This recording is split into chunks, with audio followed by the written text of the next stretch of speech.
Olá, sejam bem-vindos a mais um estudo que hoje tem como título Novo Céu e Nova Terra. Hoje vamos fazer uma viagem profética. Vamos ver o que é que Deus revelou aos seus profetas que nos falam do futuro. Vamos iniciar esta viagem na grande promessa da Bíblia, a segunda vinda de Cristo. O último dia da história deste mundo, assim como ele é hoje. E vamos continuar esta viagem até mais de 1000 anos depois, ao dia da purificação deste mundo e quando o pecado será, uma vez por todas, eliminado. É muito interessante que Deus, sempre que Deus intervém diretamente na história da humanidade, Ele envia uma mensagem. E para enviar essa mensagem, Ele usa os seus servos, os profetas. É isto que Amós nos diz no capítulo 3 e no versículo 7, que vamos passar a ler. Diz-nos o seguinte: Certamente o Senhor Deus não fará coisa alguma sem ter revelado o seu segredo aos seus servos, os profetas. É um facto. Deus, sempre que quer intervir na humanidade, Ele manda uma mensagem através dos seus profetas. E é isto que nós vamos fazer hoje, ler estas revelações. Aquilo que Deus revelou aos seus profetas e que são importantes para nós sabermos o que nos espera no futuro. Vamos iniciar esta viagem no livro de João, no capítulo 14, onde Cristo nos diz. Vamos ler. Na casa de meu Pai há muitas moradas. Se não fosse assim, eu vos teria dito, pois vou preparar-vos lugar. E se eu for e vos preparar lugar, virei outra vez e vos levarei para mim mesmo, para que, onde eu estiver, estejais vós também. Esta é a grande promessa que Cristo nos fez. A promessa que Ele ascendeu aos céus e foi lá para nos preparar um lugar. E Ele quer ter lá a tua companhia. Ele quer ter lá a minha companhia. Sabem que Deus tinha um propósito quando formou esta terra. E este propósito ainda não foi atingido. Vamos ler. Vamos a Isaías, no capítulo 45, nos diz o seguinte. Então, vemos que Deus formou a terra e a fez. E Ele a estabeleceu. Não a criou vazia, mas a formou para que fosse habitada. Mas sabem, o objetivo dele não era que ela fosse habitada como é hoje. Qual era o objetivo dele? Vamos ler. Deus criou a terra para ser habitada por quem? Por seres santos e felizes. E esse propósito será cumprido quando? Renovada pelo poder de Deus e liberta do pecado e da tristeza, ela se tornar o eterno lar dos remidos. É exatamente isto que vamos ver hoje. A história até o dia em que esta terra vai ser realmente renovada. E então sim, esta promessa que se encontra na palavra de Deus será cumprida. E lemos então em Salmos que os justos herdarão a terra e habitarão nela para sempre. E eu quero lá estar. Espero que tu também queiras lá estar. Vamos então continuar o tema de hoje e vamos ver então como será este grande dia, o dia da segunda vinda de Cristo. Em Testemunhos para a Igreja, diz o seguinte: Logo, os nossos olhares foram dirigidos ao Oriente, pois aparecerá uma nuvenzinha aproximadamente do tamanho da metade da mão de um homem, a qual todos soubemos ser o sinal do Filho do Homem. Todos, em silêncio solene, olhávamos a nuvem que se aproximava e se tornava mais e mais clara e esplendente, até converter-se numa grande nuvem branca. A parte inferior tinha a aparência de fogo. Portanto, este é o primeiro sinal desse grande dia. Uma grande nuvem branca a aproximar-se-á da terra. Por baixo dessa nuvem tem a aparência de fogo. Continua o texto. O arco-íris estava sobre a nuvem, enquanto em redor dela se achavam 10 milhares de anjos, entoando um cântico agradabilíssimo. Sobre ela estava sentado o Filho do Homem. Os cabelos brancos e anelados caíam sobre os ombros. E sobre a cabeça tinha muitas coroas. Os pés tinham a aparência de fogo, e sua destra trazia uma foice aguda, e na mão esquerda uma trombeta de prata. Seus olhos eram como chamas de fogo, que profundamente penetravam seus filhos. E este dia realmente será um dia único na história desta terra. Veremos coisas que nunca antes foram vistas aqui nesta terra. E Mateus 24 diz-nos que, porque assim como um relâmpago sai do Oriente e se mostra até ao Ocidente, assim será também a vinda do Filho do Homem. Não há nenhuma possibilidade de ser imitada esta vinda. Será conhecida universalmente, testemunhada pelo mundo inteiro. Nada que possamos fazer pode realmente imitar este dia.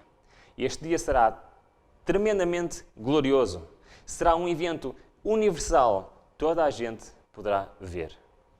É muito interessante que não existe nenhuma produção humana, nem sem ser humana, que consiga de facto imitar este grande acontecimento que irá acontecer num futuro.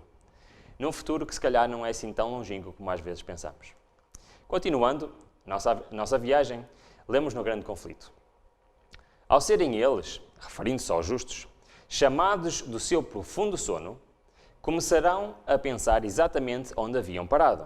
Ou seja, este texto está a dizer que o que irá acontecer quando Cristo se aproximar desta terra, os justos, que estão neste momento a dormir, que já apareceram, irão despertar, irão ser ressuscitados.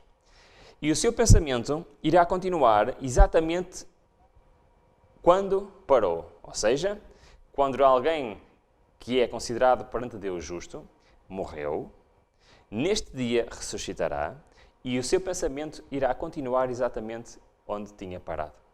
Mas reparem que vai imediatamente mudar. Vamos ler. A última sensação foi a agonia da morte, o medo da morte. E ali parou o seu pensamento. O último pensamento, o de que estavam a cair sob o poder da sepultura.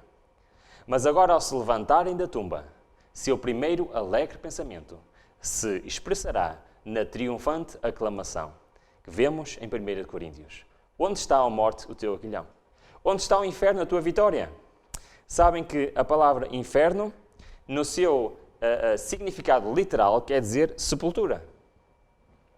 E então, quando os justos se levantarem, vão dizer assim, então, isto é que é a morte? Ainda agora acabei de fechar os olhos e já estou outra vez a abrir.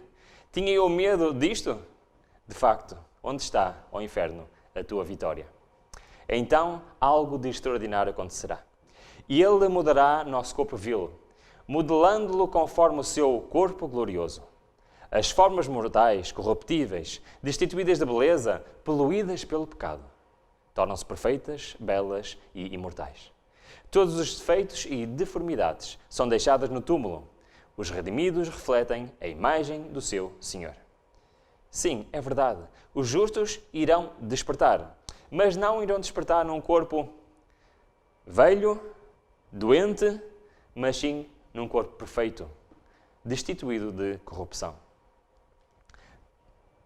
Talvez hajam sido deformados, doentes, desfigurados nesta vida mortal.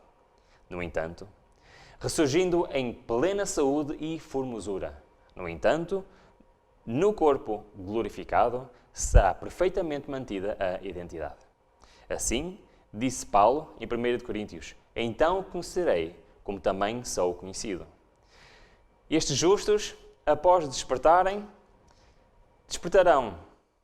no seu corpo, serão perfeitamente reconhecidos pelos outros como sendo exatamente aquela pessoa, mas não mais num corpo debilitado, mas sim em perfeita formosura e em perfeita saúde. Então, as famílias conhecer-se-ão umas às outras. Todos os santos ligados aqui por laços familiares conhecerão ali uns aos outros. Nossa identidade pessoal é preservada na ressurreição, se bem que não nas mesmas partículas de matéria ou substância material. É verdade, não é as mesmas células, não é os mesmos átomos, nem a mesma substância que foram para a sepultura. As maravilhosas obras de Deus são um mistério para o homem. O espírito, o caráter do homem, esse volta para Deus para ser preservado. E naquela altura será devolvido aos que despertarem. Na ressurreição, toda pessoa terá o seu próprio caráter. Isto é de facto extraordinário. Mas ao mesmo tempo, abre-nos aqui um problema. Sabem que Deus irá transformar o corpo velho, cansado, deformado, mas não vai transformar o caráter. A transformação do caráter é a missão que nós temos hoje, aqui nesta terra. E só aqueles que tiverem um caráter perfeito durante o Senhor, é que serão despertados no último dia. Todos saem do túmulo com a mesma estatura que tinham quando ali entraram. Ou seja, ao despertarem, ao ressuscitarem, terão um corpo novo, perfeito, saudável, mas a sua estatura, ou seja, a sua altura, será o quê? Será a mesma. Não por muito tempo, mas será a mesma. Então, o que é que nos diz o texto a seguir? Adão, que está em pé entre a multidão dos ressuscitados, é de grande estatura e formas majestosas. De estatura pouco menor que o Filho de Deus. Ou seja, Adão é apenas um pouco mais baixo do que Cristo. Apresenta assinalado contraste com o povo das gerações posteriores. Basta este aspecto para revelar a grande degeneração da raça. Todos, porém, surgem com a vivacidade e o vigor de eterna juventude. Todos com corpo vivo, saudável, mas cada um com a sua estatura. Mas afinal, que estatura é que tinha Adão? Não sabemos exatamente, mas sabemos mais ou menos. O que é que nos diz o texto profético? Que Adão tinha mais de 2 vezes a altura dos homens de hoje. Bom, eu sou um homem de hoje e eu tenho a média da estatura dos homens em Portugal, que é 1,75 m, e estou a tentar imaginar alguém que tenha mais de 2 vezes a minha altura. Ora bem, isso dá mais de 3,5 metros. Não sei exatamente quanto é, poderá ser 4 metros, poderá ser até um pouco mais, mas tentar imaginar alguém com 4 metros de altura é realmente extraordinário. Quando eu vejo um jogador de basquete que tem 2 metros, 2,10 metros, eu olho assim e vejo, realmente, este homem é muito alto à minha beira. Mas imaginar o dobro dessa altura é, de facto, algo extraordinário. E Adão, à nossa beira, será, de facto, um gigante. Mas mais, ele possuía força física que era 20 vezes a mais que os homens de hoje. Bom, 20 vezes a mais. Se eu consigo pegar com dificuldade em 100 quilos, então ele conseguia pegar em 2 toneladas. Estão a imaginar um homem com 4 metros capaz de chegar à beira de um carro e simplesmente pegar nele. Não tem problema nenhum. De facto, é muito diferente daquilo que nós somos hoje. E na altura da ressurreição, essa diferença será patente na diferença da estatura. 1 de Coríntios diz-nos que os justos vivos serão em quê? Serão transformados no momento, num abrir e fechar de olhos. Ou seja, estamos agora a deixar de ver a nossa atenção nos justos que irão ressuscitar e estamos a virar a nossa atenção para os justos vivos. Sim, tu podes ser uma destas pessoas.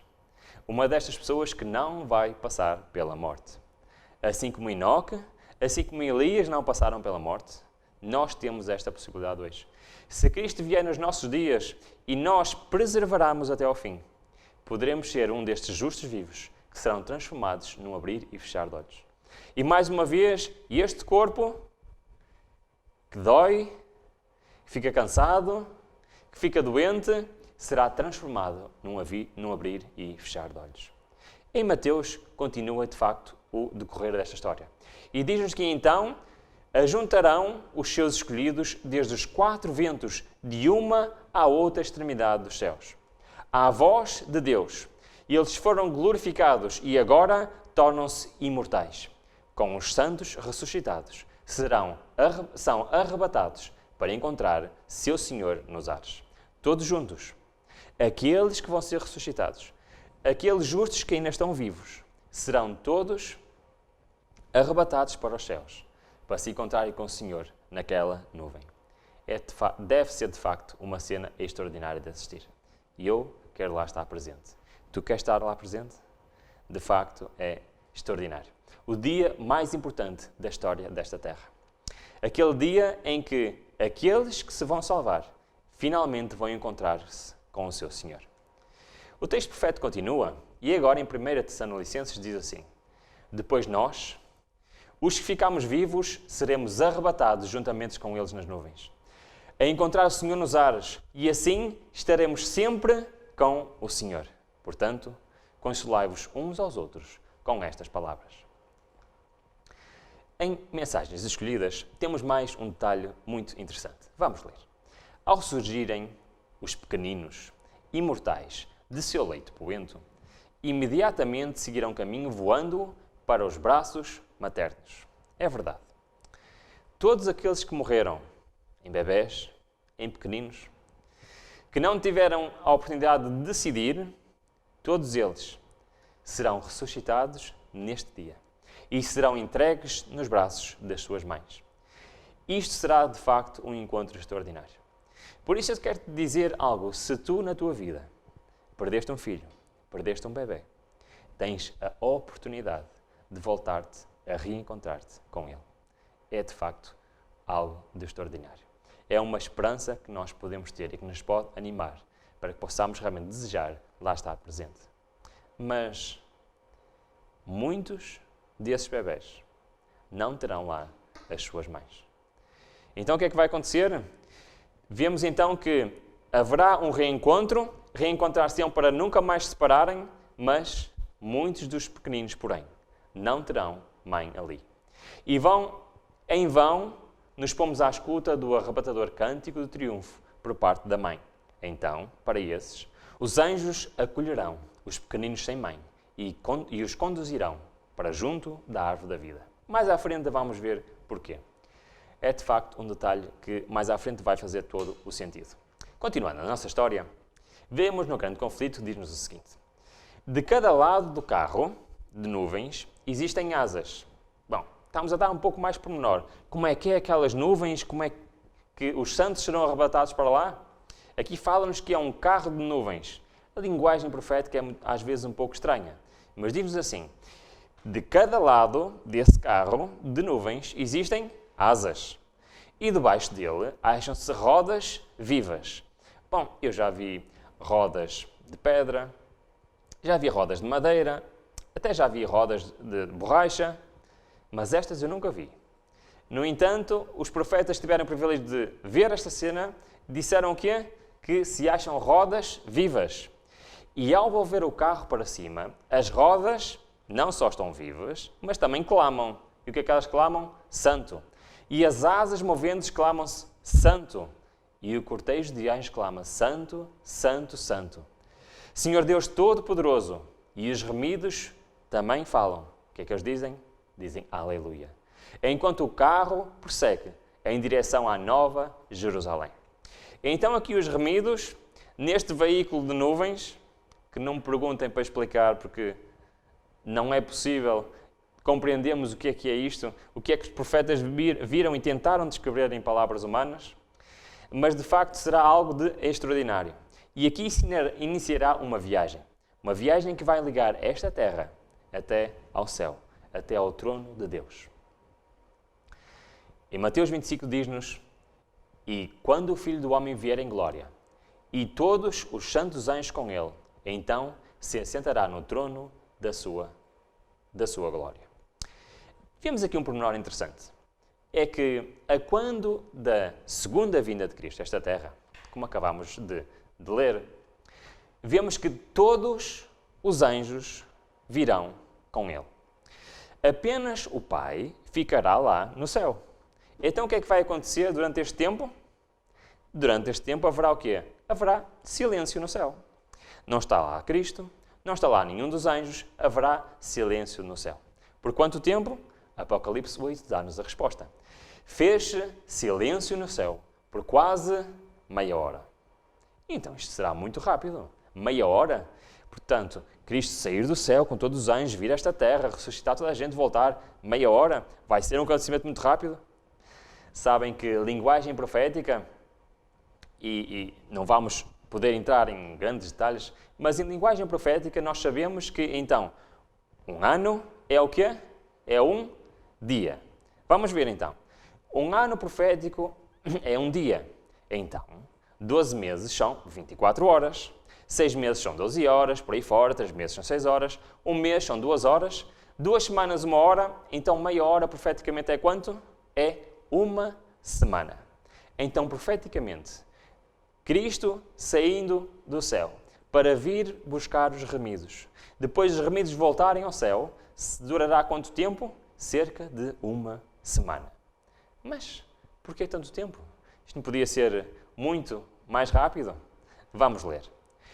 Todos nós entramos juntos na nuvem e estivemos quanto tempo? 7 dias ascendendo para o mar de vidro.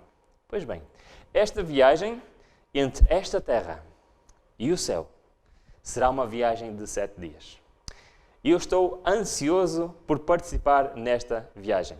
Imagino as belezas, as coisas extraordinárias que vão ser presenciadas durante estes 7 dias.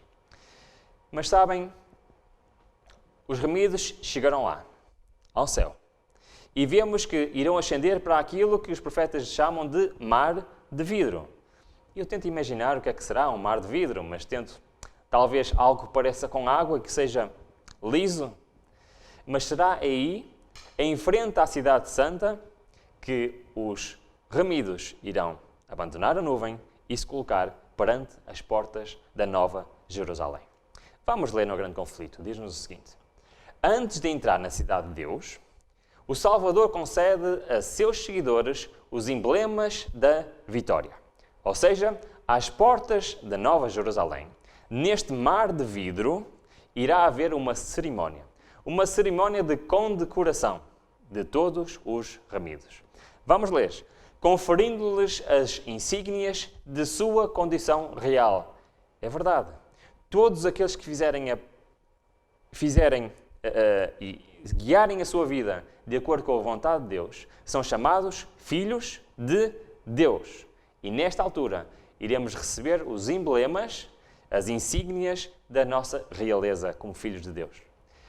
As fileiras esplandecentes são dispostas em forma de quadrado aberto no centro, em redor de seu rei, ou seja, Cristo estará lá bem no centro, que se ergue majestosamente muito acima dos santos e anjos, e de cujo rosto irradia benigno amor a todos. Temos aqui uma cena, Cristo no centro, muito mais alto que todos os outros e todos os outros à volta.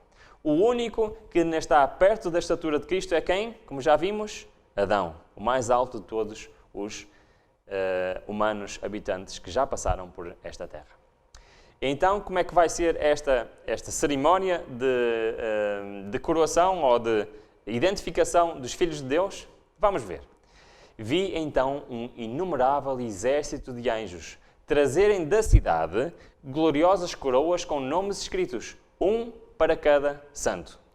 Pedindo Jesus as coroas aos anjos, apresentaram-nas a eles. Portanto, da cidade vêm coroas e Cristo vai pessoalmente colocar a coroa na cabeça de cada um dos salvos. Sobre a cabeça dos vencedores, Jesus, com a sua própria destra, com a sua mão direita, vai pôr a coroa de glória. Para cada um, há uma coroa que traz o seu novo nome. Portanto, na coroa vem lá inscrito o nosso novo nome. Qual será o teu nome? Qual será o meu nome? Neste dia saberemos. Além dessa inscrição, o que é que temos? E a inscrição Santidade ao Senhor. Em cada mão são colocadas a palma do vencedor e a harpa resplandecente. Teremos então também um instrumento, o qual poderemos honrar e louvar a Deus. Deu-nos as harpas de ouro e as palmas de vitória. Ali, sobre o mar de vidro, os 144.000 ficaram em quadrado perfeito. Alguns deles tinham coroas muito brilhantes, outros não tanto. Algumas coroas pareciam repletas de estrelas, ao passo que outras tinham poucas, mas todos estavam perfeitamente satisfeitos com a sua coroa. Sim, o brilho desta coroa, nas suas estrelas, que representam todas as pessoas que os salvos contribuíram para um dia estarem lá presentes, para um dia estarem salvos também por Cristo Jesus e fazerem parte deste grupo. Cada vez que alguém contribui para a salvação dessa pessoa, um dia terá uma estrela na sua coroa. Voltando ao bocado às crianças, o que é que nos diz sobre as crianças? Lá estarão as crianças. Nunca terão lutas nem discórdias. Seu amor será ardente e santo. Também terão na cabeça uma coroa de ouro e uma harpa nas mãos. E seus rostinhos, que aqui vemos, tantas vezes atribulados e perturbados, irradiarão santa alegria. Expressarão sua perfeita liberdade e felicidade. Então ali, quando se iniciará a caminhada para dentro de Jerusalém, naquele mar de vidro, até às portas da Nova Jerusalém se abrirem, todos irão cantar em júbilo e alegria. Os anjos dirigentes desferiram em primeiro lugar o tom, e então todas as vozes se alcançaram em louvor, grato e feliz. E todas as mãos deslizaram habilmente sobre as cordas da harpa, originando uma música melodiosa, com acordes abundantes e perfeitos. Sabem? Lá, todos os salvos serão músicos perfeitos. E instantaneamente vão conseguir e saber tocar aquela harpa e honrar e louvar a Deus através da música. Continuando a nossa caminhada, a nossa história, nossa viagem profética, vemos então que e todos estavam vestidos com um glorioso manto branco, dos ombros aos pés. Havia anjos de todos os lados em redor de nós, quando caminhávamos sobre o mar de vidro em direção à porta da cidade. Jesus abre amplamente as portas de pérolas e as nações que observaram a verdade entraram. Apenas aqueles que observaram a verdade estarão lá presentes e irão entrar. Dentro daquelas portas o que é que tem lá dentro da cidade santa da Nova Jerusalém? Ali contemplam o paraíso de Deus. O lar de Adão em sua inocência. É verdade. Bem no centro da Nova Jerusalém, da cidade santa, vai lá estar o Jardim do Éden. Aquele jardim que Adão perdeu acesso. Ele e todos os salvos voltarão a ter acesso. Então, aquela voz mais harmoniosa de qualquer música que tenha soado já aos ouvidos dos mortais é ouvida a dizer: vosso conflito está terminado. Mateus 25 diz-nos: vinde, será estas palavras preferidas nesta altura: vinde, benditos do meu Pai. Possuí por herança o reino que vos está preparado desde a fundação do mundo. Sim, este Éden, que desde a fundação do mundo foi preparado, será então aqui, finalmente, possuído por herança pelos salvos. Mas bem lá no centro deste jardim, deste paraíso, irá estar algo de extraordinário. Irá estar o trono de Deus. Reunindo-se eles em redor do grande trono branco. Indizível júbilo lhes encherá o coração, ao contemplarem os que ganharam para Cristo, e verem que um ganhou a outros, e estes ainda outros, todos trazidos para o porto de descanso. Será maravilhoso olharmos e vermos alguém que nos ajudou a encontrar a salvação. Olhamos, vemos alguém que nós ajudamos a encontrar a salvação. Será de facto um reencontro maravilhoso. Mas agora voltamos os olhos para Adão. Sabem, o Jardim do Éden inicialmente foi criado para ele. E ele aqui voltará de volta, de novo, ao seu lar. Sabem, o primeiro Adão está prestes a se encontrar com o segundo. Sim. O primeiro Adão foi Adão. O segundo Adão, que representou aquilo que Adão, o primeiro, falhou e o segundo venceu, era Cristo. Este segundo Adão. O Filho de Deus se acha em pé, com os braços estendidos para receber o Pai de nossa raça. O ser que ele criou e pecou contra o seu Criador, e por cujo pecado os sinais da crucificação aparecem no corpo do Salvador. Ao divisar Adão os sinais dos cruéis cravos, e ele não se abraça ao seu Senhor, ele não cai no peito do seu Senhor, mas lança-se em humilhação a seus pés, proclamando: digno é o Cordeiro que foi morto. Em arrebatamento de alegria, contempla as árvores que já foram o seu deleite, as mesmas árvores cujo fruto ele próprio colhera nos dias de sua inocência e alegria? Vê as videiras que com sua própria mão tratara, as mesmas flores que com tanto prazer cuidara. Seu espírito apreende a realidade daquela cena. E ele compreende que isto é, na verdade, o Éden restaurado, mas com uma diferença. Ainda mais lindo do que quando fora dele banido. Ou seja, este novo jardim do Éden, este jardim do Éden é uma versão ainda melhorada daquele que Adão conheceu. E será de facto uma alegria extraordinária para ele voltar a pisar com os seus pés este paraíso. Quando a onda de iniquidade se propagou pelo mundo e a impiedade dos homens determinou sua destruição por meio de um dilúvio de água, a mão que plantara o Éden o retirou da terra. Ou seja, o que é que este texto nos está a querer dizer? Que antes do dilúvio, o jardim do Éden foi retirado, ele não foi destruído, foi retirado desta terra. Mas na restauração final de todas as coisas, quando houver um novo céu e uma nova terra, será restabelecido, mais gloriosamente adornado do que no princípio. Continuando a nossa viagem, vimos que o passo seguinte é então o Salvador pega em Adão e o leva aonde? Junto da árvore da vida. É verdade. Deus quer dar novamente a vida eterna ao ser humano. Vamos ler. O Salvador o leva à árvore da vida, apanha o fruto glorioso e manda-o comer. Foi comendo um fruto que Adão deixou de ter acesso ao paraíso. Agora aqui, ele vai estar a dizer que quer de novo estar eternamente no paraíso. Olha em redor de si e contempla uma multidão de sua família resgatada no paraíso de Deus. Lança então sua brilhante coroa aos pés de Cristo e, caindo ao seu peito, abraça o Redentor. Este será o encontro mais extraordinário de sempre na história da humanidade. Ver Adão a abraçar novamente o seu Criador. Dedilha a harpa de ouro e pelas abóbadas do céu ecoa o canto triunfante. Digno, digno, digno é o Cordeiro, que foi morto e reviveu. A família de Adão associa-se ao cântico e lança as suas coroas aos pés do Salvador, inclinando-se perante ele em adoração.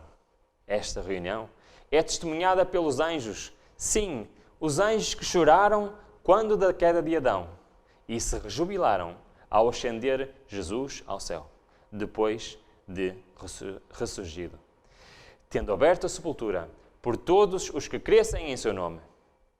Contemplam agora a obra da redenção completa. A obra da redenção termina neste dia. E unem as vozes no cântico de louvor. Será, de facto, o fim da obra da redenção.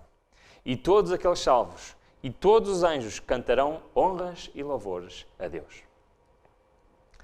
Avançando com a nossa história, voltando a mais um escrito profético, em primeiros escritos nós vimos a árvore da vida e o trono de Deus. Portanto, dentro da Nova Jerusalém, no centro temos então o Jardim do Éden e no centro do Jardim do Éden temos o trono de Deus e a árvore da vida. O trono, que se encontra na posição mais elevada da cidade, do trono provinha um rio puro de água. E de cada lado do rio estava a árvore da vida. De cada lado estava a árvore da vida? Sim, é verdade. A árvore da vida tem dois troncos que se iniciam um de cada lado do rio. De um lado do rio havia um tronco da árvore e do outro lado outro, ambos de ouro puro e transparente. Não sei se conhecem esta espécie de árvore, mas é extraordinário, porque diz-nos que a árvore era de ouro puro e transparente. De facto, foi a melhor maneira que o profeta teve de descrever aquilo que viu. Nós não sabemos, não temos a mínima ideia do que é uma árvore ter um tronco de ouro puro e transparente, mas de facto será algo de extraordinário. A princípio pensei que via duas árvores, mas não. Olhei outra vez e vi que elas se uniam em cima numa só árvore. Assim, estava a árvore da vida em ambos os lados do rio da vida. Seus ramos curvavam-se até o lugar onde nos achávamos. E seu fruto era esplêndido. Tinha um aspecto de ouro de mistura de prata. Mais uma vez, eu não sei o que é um fruto ter um aspecto de ouro com mistura de prata, mas é um fruto que eu quero provar, que eu quero comer. Espero que também o queiras. Continuando, diz-nos que, em Apocalipse 22, a descrição agora de João, e mostrou-me o rio puro da água da vida, claro como cristal, que procedia do trono de Deus e do Cordeiro. No meio da sua praça, e de um e do outro lado do rio, estava a árvore da vida, que produz, quantos frutos? 12 frutos, dando seu fruto de mês em mês. E as folhas da árvore são para a saúde das nações. E ali nunca mais haverá maldição contra alguém. E nela estará o trono de Deus e do Cordeiro, e os seus servos o servirão. João também escreveu: quem tem ouvidos, ouça. O que o Espírito diz às igrejas: ao que vencer, dar-lhe-ei comer da árvore da vida, que está no meio do paraíso de Deus. Isto será também uma experiência maravilhosa. Todos os salvos, após Adão ter comido do fruto da árvore da vida, todos os salvos terão esta mesma experiência. Vi então Jesus levando o seu povo à árvore da vida. Na árvore da vida havia belíssimo fruto, do qual os santos poderiam participar livremente. Na cidade havia um trono glorioso, do qual provia um rio puro de água da vida, clara como cristal. Em cada lado desse rio estava a árvore da vida, e nas margens do rio havia outras belas árvores, produzindo fruto que era bom para alimento. De facto, este jardim do Éden deve ser extraordinário.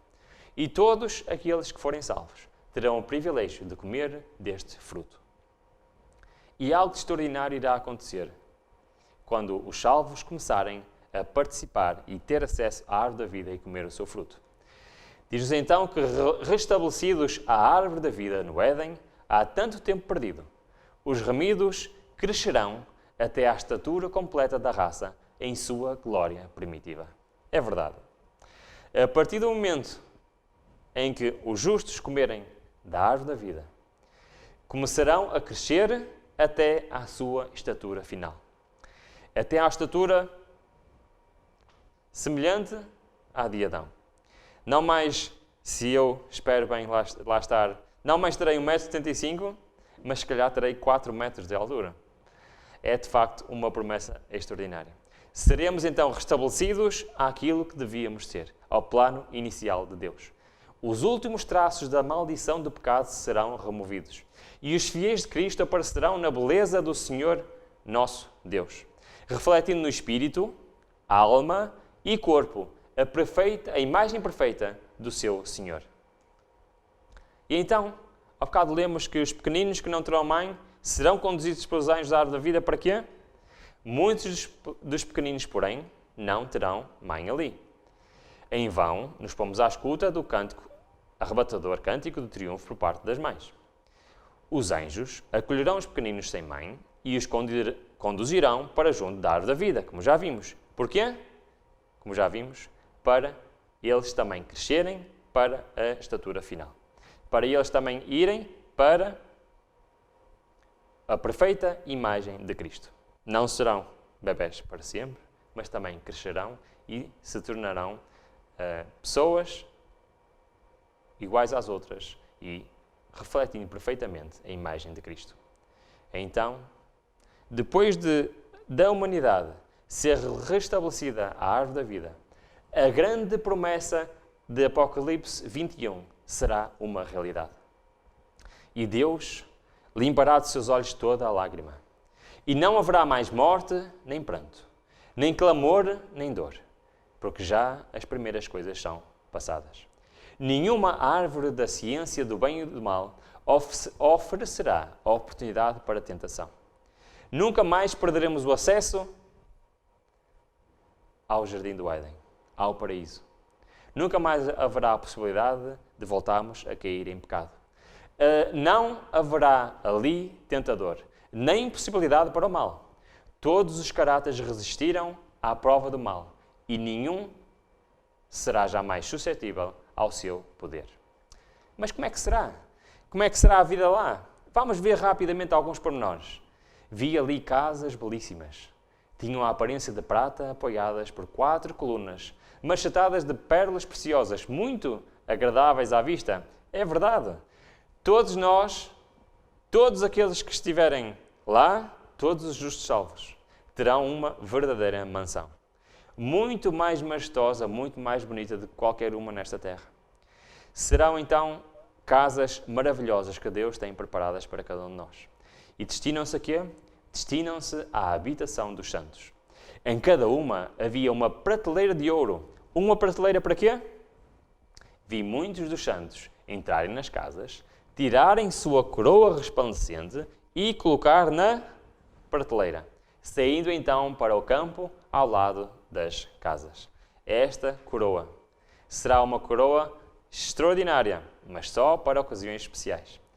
E então teremos uma prateleira especial lá, na nossa mansão no céu, para colocar a nossa coroa. Ali conheceremos quando também somos conhecidos, já vimos então.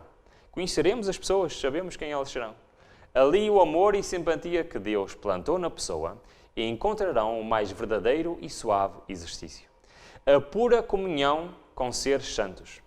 A vida social, harmoniosa com os santos anjos e com os fiéis de todos os tempos.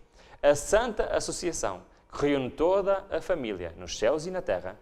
Tudo fará parte da experiência da eternidade. Poderemos estar e teremos, todos os salvos terão, uma vida social harmoniosa, uns com os outros e com os anjos. Deve ser realmente extraordinário. Então, e o sábado? O sábado foi instituído no Éden. É verdade. O sábado não começou com as tábuas dos 10 mandamentos lá no Monte Sinai. Não. O sábado se iniciou no dia da criação, no 7º dia da criação. E foi instituído antes da queda. E foi observado por Adão e Eva e toda a multidão celestial. Deus repousou no 7º dia e o abençoou e o santificou. E vi que o sábado nunca será anulado. Antes, por toda a eternidade, os santos remidos e toda a multidão celestial o observarão em grande honra ao grande Criador.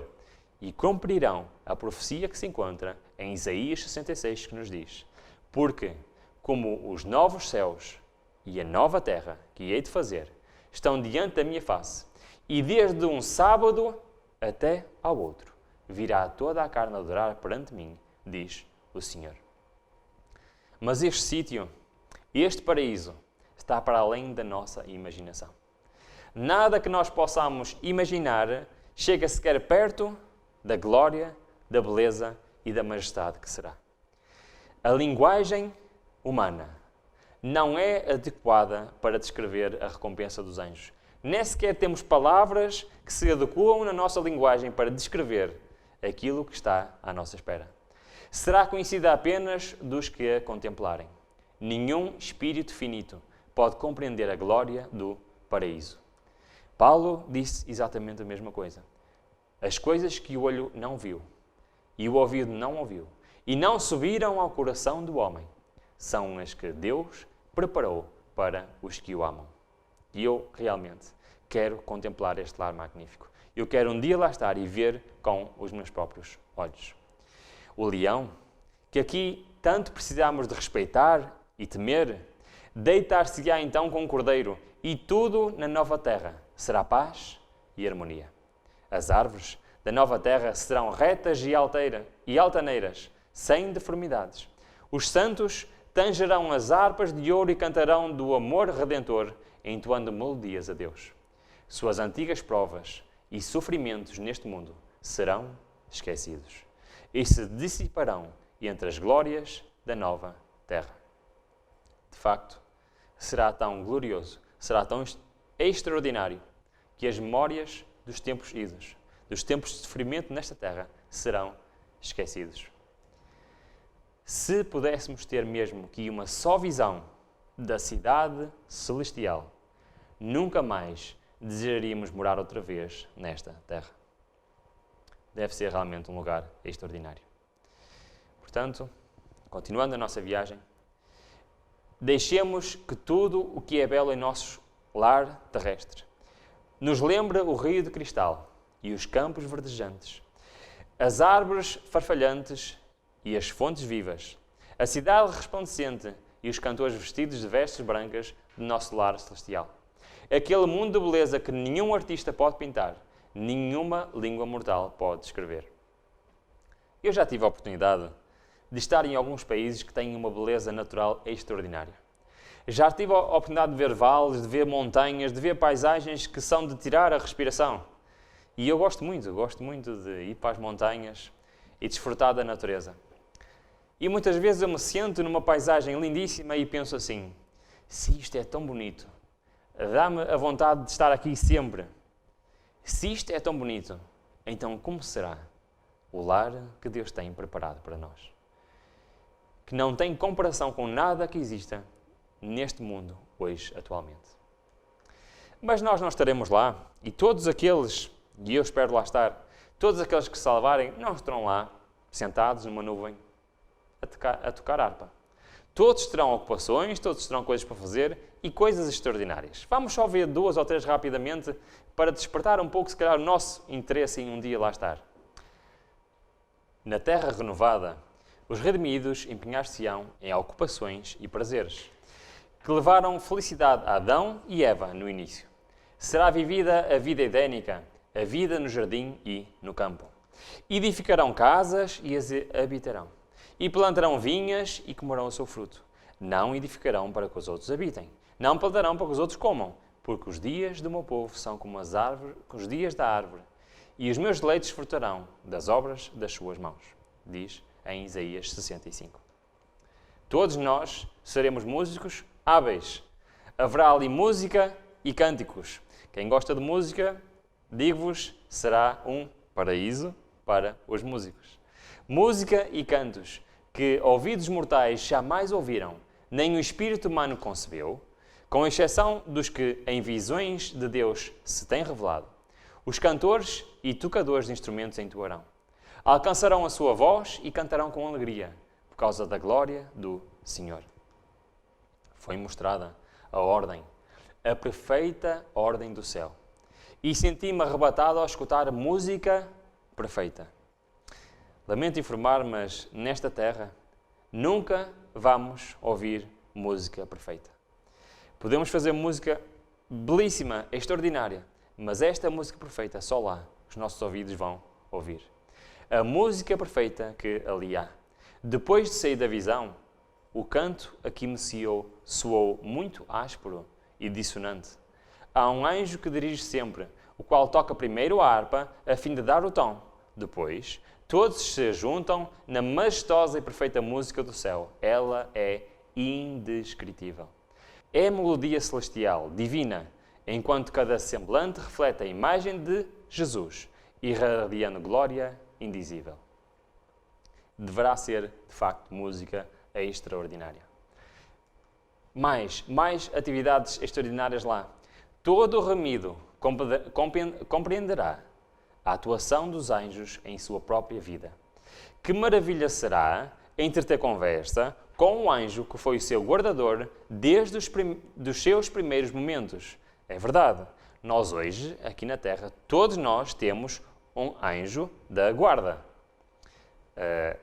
que pode intervir na nossa vida, se nós tivermos uma relação com Deus, e Ele muitas vezes nos pode livrar dos perigos.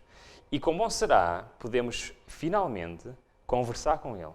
E Ele partilhar connosco todas as vezes que Ele cuidou de nós, todas as vezes que interviu na nossa vida.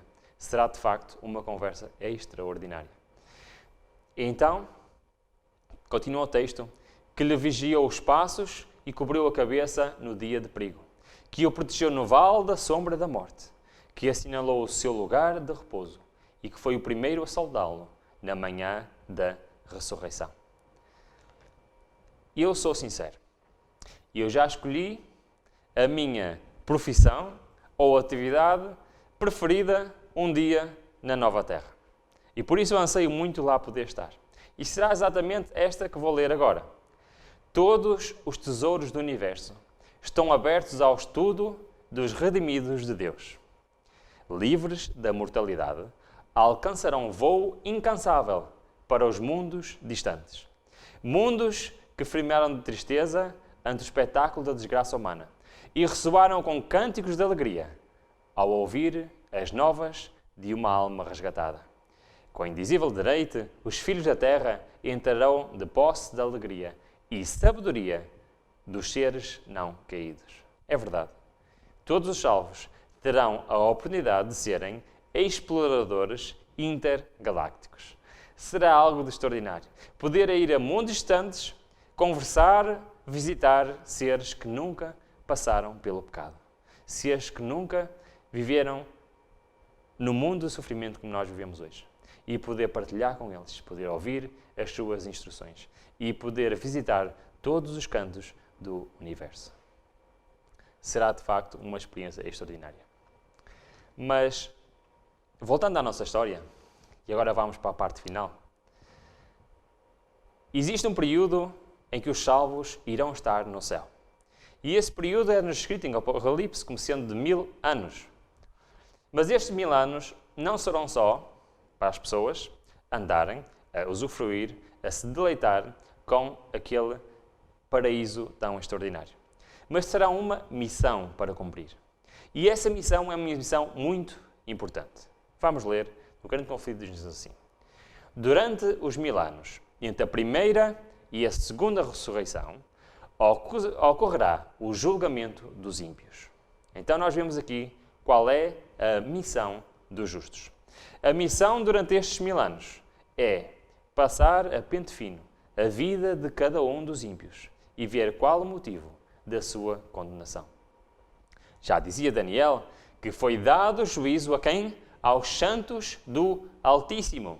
João em Apocalipse escreve exatamente esta cena, diz-nos: vi tronos e assentaram sobre eles e foi-lhes dado o quê? O poder de julgar. Serão sacerdotes de Deus e de Cristo e reinarão com ele 1000 anos. E este período de 1000 anos servirá então para julgar. Mas não só para julgar os seres humanos que passaram por este mundo. Também para julgar os anjos que um dia caíram. Como diz Paulo em 1 Coríntios, os anjos hão de julgar o mundo, sim, mas também havemos de julgar os anjos. A terça parte dos anjos que caiu, que veio para esta terra, também serão julgados nesta altura. E o próprio Satanás também será julgado pelos santos. Durante este período, Satanás estará sem poder fazer nada. Estará preso, estará restrito a esta terra que estará vazia e desolada. E voltando agora a nossa atenção às cenas finais, nós vemos no Grande Conflito que nos diz: aqui deverá ser a morada de Satanás, com os seus anjos maus, durante este período de 1000 anos. Aqui estará ele circunscrito para vaguear sem rumo sobre a revolvida superfície da terra e ver os efeitos de sua rebelião contra a lei de Deus. Isto está descrito por João em Apocalipse, capítulo 20, que diz: e lançou-o no abismo, e ali o encerrou, e pôs selo sobre ele para que não mais engane as nações, até que os 1000 anos se acabem. Durante 1000 anos, ele não terá ninguém para enganar. Mas no fim daquele período, voltará a ter alguém para enganar. Vamos ver então agora o relato. O relato das cenas finais da história de Satanás e dos seus seguidores. No fim dos 1000 anos, Jesus, o Rei da Glória, desce da Cidade Santa, vestido de glória como relâmpago sobre o Monte das Oliveiras, o mesmo monte do qual ele ascendeu após a sua ressurreição. Quando os seus pés tocarem a montanha, ela se reparte e se transforma numa grande planície, preparada para receber a santa cidade, que inclui o paraíso de Deus, o jardim do Éden. João descreve exatamente essa vinda dessa cidade, nos dizer em Apocalipse 21, e eu, João, vi a cidade santa, a nova Jerusalém, que de Deus descia do céu, endereçada como uma esposa ataviada para o seu marido. Então aqui nós temos aquilo que já lemos um pouco antes, que é a segunda ressurreição. E isto está em Apocalipse 20, versículo 5, nos diz: mas os outros mortos ou seja, os ímpios, aqueles que não vão obter a salvação, não reviveram até que os 1000 anos se acabaram. No fim do período de 1000 anos, então Jesus, com seu poder, os irá despertar também. Então Jesus, em terrível e imponente majestade, chama os ímpios mortos. E eles ressuscitam, mas desta vez não como a outra ressurreição. Não com um corpo saudável, não com um corpo revestido de imortalidade, mas como é que foi? Ressuscitam com as mesmas fraquezas e corpos doentios com que morreram. Que espetáculo! Que cena impressionante! Na primeira ressurreição, todos saem revestidos de vigor imortal, mas na segunda, as marcas do pecado são visíveis em todos. Todos irão ressuscitar com os mesmos corpos doentes, com os mesmos corpos fracos de quando morreram. E acabando os 1000 anos, Satanás será solto de sua prisão. Isto está escrito em Apocalipse 20. O que é que isto quer dizer? Ele voltará a ter pessoas, as quais enganar, as quais levar para o caminho errado. E sairá então a enganar as nações, que estão sob os 4 cantos da terra, cujo número é como a areia do mar, para as juntar em batalha.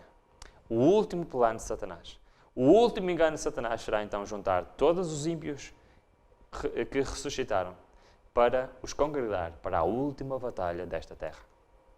Contudo, fiel à sua astúcia original, e ele não se reconhece como Satanás, seja, mais uma vez, vai ocultar a sua identidade. Pretende ser o príncipe que é o legítimo dono do mundo e cuja herança foi dele ilicitamente extorquida. Representa-se a si mesmo ante seus súbditos iludidos. O que é que eles vai dizer? Assegurando-lhes que seu poder os tirou da sepultura. Ou seja, Satanás vai dizer, eu vos ressuscitei. E ressuscitei-vos com um propósito, para juntos irmos para a batalha contra a Nova Jerusalém. E que ele está prestes a resgatá-los da mais cruel tirania. Propõe-se guiá-los contra o acampamento dos santos e tomar posse da cidade de Deus. Finalmente, é dada a ordem de avançar, e o inumerável exército se põe em movimento. Exército tal como nunca foi constituído por conquistadores terrestres. Será o maior exército da história deste mundo. Nunca se viu tamanha multidão junta, tal como jamais poderiam igualar as forças combinadas de todas as eras, desde que a guerra existe sobre a terra. Todas as pessoas que viveram, desde os primeiros seres humanos até aos últimos seres humanos, todos os ímpios se irão congregar neste exército para a última grande batalha. Com precisão militar, as fileiras cerradas avançam pela superfície da terra, quebrada e desigual, em direção à cidade de Deus. Por ordem de Jesus, são fechadas as portas da Nova Jerusalém e os exércitos de Satanás rodeiam a cidade, preparando-se para o assalto. Agora, Cristo de novo aparece à vista de seus inimigos. Muito acima da cidade, sobre um fundamento de ouro polido, está um trono alto e sublime. Na cidade santa, na Nova Jerusalém, no centro da cidade temos o Jardim do Éden. No centro do Jardim do Éden temos um alto monte com o trono de Deus. Um trono branco, aonde Jesus estará sentado. E de onde poderá ser visto por toda a humanidade. Dentro da cidade de Jerusalém, os salvos. Fora da cidade de Jerusalém, os ímpios.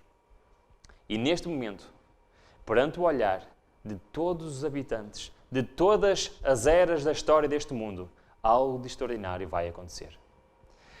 Sobre esse trono assenta-se o Filho de Deus.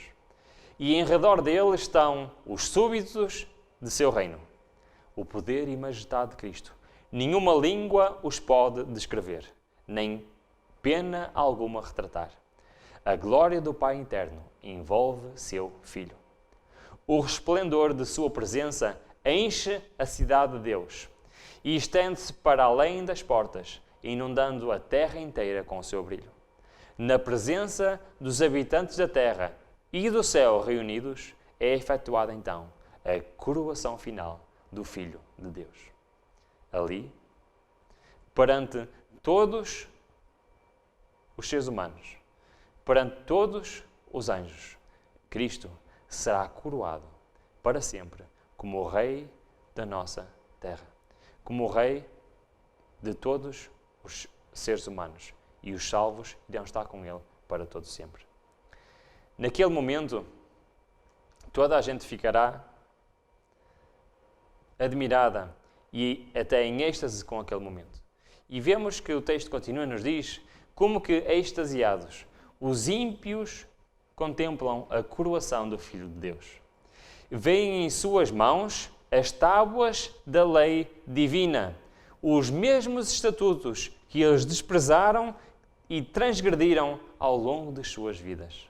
Sabem, só aqueles que cumprem a vontade de Deus, que seguiam pelos seus mandamentos, um dia lá estarão. Então, testemunham o irromper de admiração, júbilo e adoração por parte dos salvos.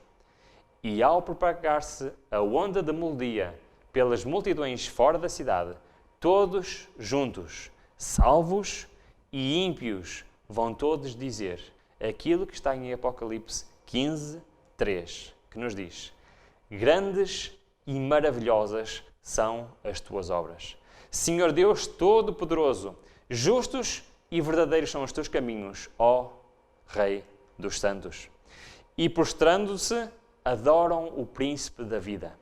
À vista de todos os fatos do grande conflito, o universo inteiro, tanto os que são fiéis como os rebeldes, de comum acordo declaram: justos e verdadeiros são os teus caminhos, ó Rei dos céus. Neste momento, Satanás vê que a sua rebelião voluntária o inabilitou para o céu. O céu já não era um sítio para ele. Adestrou suas faculdades para guerrear contra Deus.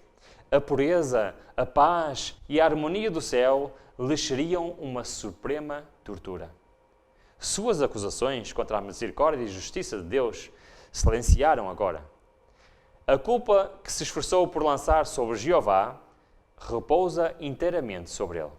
E agora, Satanás se curva e confessa a justiça de sua sentença.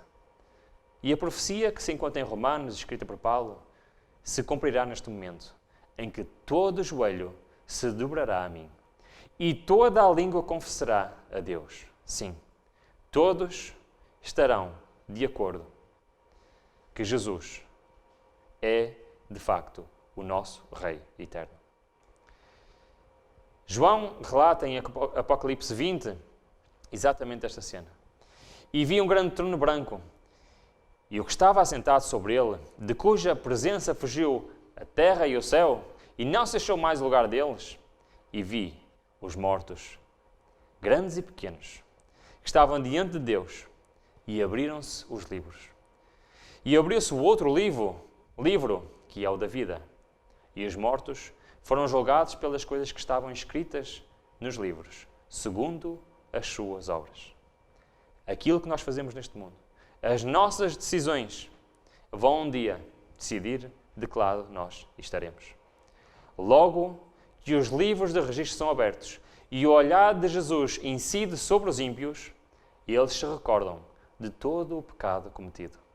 Veem exatamente onde os seus pés se desviaram do caminho da pureza e santidade, precisamente até onde o orgulho e a rebelião os levaram na violação da lei de Deus. As sedutoras tentações que incentivaram na condescendência com o pecado, as bênçãos pervertidas, os mensageiros de Deus desprezados, as advertências rejeitadas, as ondas de misericórdia rebatidas pelo coração obstinado, impenitente. Tudo aparece como que escrito com letras de fogo. Todo o mundo ímpio se acha em julgamento perante o tribunal de Deus, acusado de alta traição contra o governo do céu. Ninguém há para pleitar a sua causa. Estão sem desculpa e a sentença de morte eterna é pronunciada contra eles. Todos veem que a sua exclusão do céu é justa, Por sua vida declaram: não queremos que este Jesus reine sobre nós. Apesar de ter sido Satanás constrangido a reconhecer a justiça de Deus e a curvar-se à supremacia de Cristo, seu caráter permanece sem mudança. O espírito de rebelião, qual poderosa torrente, explode de novo, cheio de delírio, decide a não capitular no grande conflito. É chegado o tempo para a última e desesperada luta contra o Rei do Céu. Arremessa-se para o meio dos seus súbditos e esforça-se por inspirá-los à sua fúria, incentivando-os para a batalha imediata. Mas dentre todos os incontáveis milhões que seduziu à rebelião, ninguém há agora que lhe reconheça a supremacia. Seu poder chegou ao fim. Os ímpios estão cheios do mesmo ódio a Deus, o qual inspira Satanás, mas veem que seu caso é sem esperança e que não podem prevalecer contra Jeová. Sabem, estas são as últimas cenas da vida de Satanás, dos seus anjos e dos seus súbditos. Dentro da cidade de Jerusalém estão os salvos. Estão aqueles que vão viver eternamente com Deus. Fora estão os ímpios, aqueles que rejeitaram a Deus, que durante a sua vida preferiram a sua vontade à vontade de Deus. Aonde é que tu queres estar? Eu queria agora apelar a que possas pensar nisto. Onde queres estar? Um dia irás estar ou num lado ou no outro. Não há terceira hipótese. Não há nenhuma maneira de fugir a isto. Um dia todos nós estaremos ou dentro da cidade de Jerusalém ou fora da cidade de Jerusalém. Vale a pena. Vale a pena durante a vida neste mundo rejeitar a Deus e um dia estar do lado de fora? Ou vale mais a pena fazer a vontade de Deus, estudar a sua palavra, ver o que é que Ele pede de nós, para que um dia possamos ser eternamente felizes? Viver uma vida em que 100% do tempo estamos 100% felizes, realizados e em paz. E, de facto, desfrutar das maravilhas que Deus tem para cada um de nós. Pensa nisto. Pensa e decide hoje, agora, a querer estar um dia no paraíso, na Nova Jerusalém. Não há nada nesta terra, nenhum prazer, nada que esta terra nos possa oferecer que valha a pena para aquilo que está preparado para cada um de nós. Para as grandes maravilhas que Deus tem para ti, que Deus tem para mim. Porque um dia, ou vamos estar do lado de dentro, ou do lado de fora. E o que é que vai acontecer aos que estiverem do lado de fora? E agora? Investido de majestade e de poder supremos, o Rei dos Reis pronuncia a sentença sobre os rebeldes contra o seu governo e executa justiça sobre aqueles que transgrediram sua lei e oprimiram o seu povo. Provérbios hoje nos fala exatamente disto. Os ímpios irão um dia receber, neste dia, sua recompensa nesta terra. Malaquias fala-nos exatamente disto e diz-nos: serão como a palha, e o dia que está para vir os abrasará, diz o Senhor dos Exércitos. Alguns serão destruídos em um momento, enquanto outros sofrem muitos dias. Todos serão punidos segundo as suas ações. Tendo sido os pecados dos justos transferidos para Satanás, ele tem de sofrer não somente pela sua própria rebelião, mas por todos os pecados que fez o povo de Deus cometer. Todos os pecados que os justos que estão dentro da cidade santa cometeram durante a sua vida serão agora postos em Satanás, transferidos para ele. E ele, exatamente, irá ser condenado por também todos esses pecados. O seu castigo deve ser muito maior do que daqueles a quem enganou. Depois que perecerem os que pelos seus enganos caíram, deve ele ainda viver e sofrer. Nas chamas purificadoras, os ímpios serão finalmente destruídos. Raiz e ramos. Satanás a raiz, seus seguidores os ramos. A penalidade completa da lei foi aplicada, satisfeitas as exigências da justiça, e o céu e a terra, contemplando, declaram a justiça de Jeová. Enquanto a terra está envolta nos fogos da vingança de Deus, os justos habitam em segurança na cidade santa. Sobre os que estiveram parte na primeira ressurreição, a segunda morte não tem poder. Ao mesmo tempo em que Deus é para os ímpios um fogo consumidor, é para o seu povo tanto sol como escudo, diz Salmos 84. Estamos mesmo quase a chegar ao fim da nossa viagem profética. E de facto, a destruição dos ímpios será uma realidade. Ou nós viveremos para sempre, ou estaremos para sempre mortos. Não há outra solução. Mais uma vez, declaro que és tu estar. O fogo que consome os ímpios purifica a terra. Todo o vestígio de maldição é removido. Nenhum inferno a arder eternamente conservará perante os resgatados as terríveis consequências do pecado. Ou seja, não haverá um fogo eterno. Haverá uma consequência eterna da destruição dos ímpios. Já diz em Apocalipse 20 exatamente isso. E a morte e o inferno foram lançados no lago de fogo. O que é isto? Isto é a segunda morte. A consequência do pecado será eterna. Será a morte eterna. Apenas uma lembrança permanece. O nosso Redentor sempre levará os sinais de sua crucificação. A sua fronte ferida, o seu lado, as suas mãos e pés, estão os únicos vestígios da obra cruel que o pecado efetuou. Chegará, então, neste dia, ao fim, a história do pecado. Terminará para todo sempre o pecado, o sofrimento.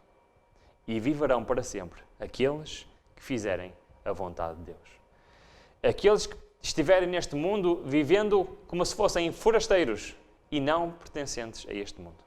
Não participando nas paixões deste mundo, mas sim amando a Deus e fazendo a sua vontade. Eu quero lá estar. E tu, queres lá estar? João viu. Eu também quero ver. João diz, vi um novo céu e uma nova terra. Porque já o primeiro céu e a primeira terra passaram. Que possamos realmente ter em mente toda esta viagem profética que fizemos. E possamos desejar realmente fazer parte e estar lá um dia. E possamos hoje pôr a nossa vida de acordo com a vontade do Pai, do nosso Pai, para que um dia possamos viver com Ele eternamente. E este é o meu desejo. Esta é a minha oração hoje para ti e para mim. Amém.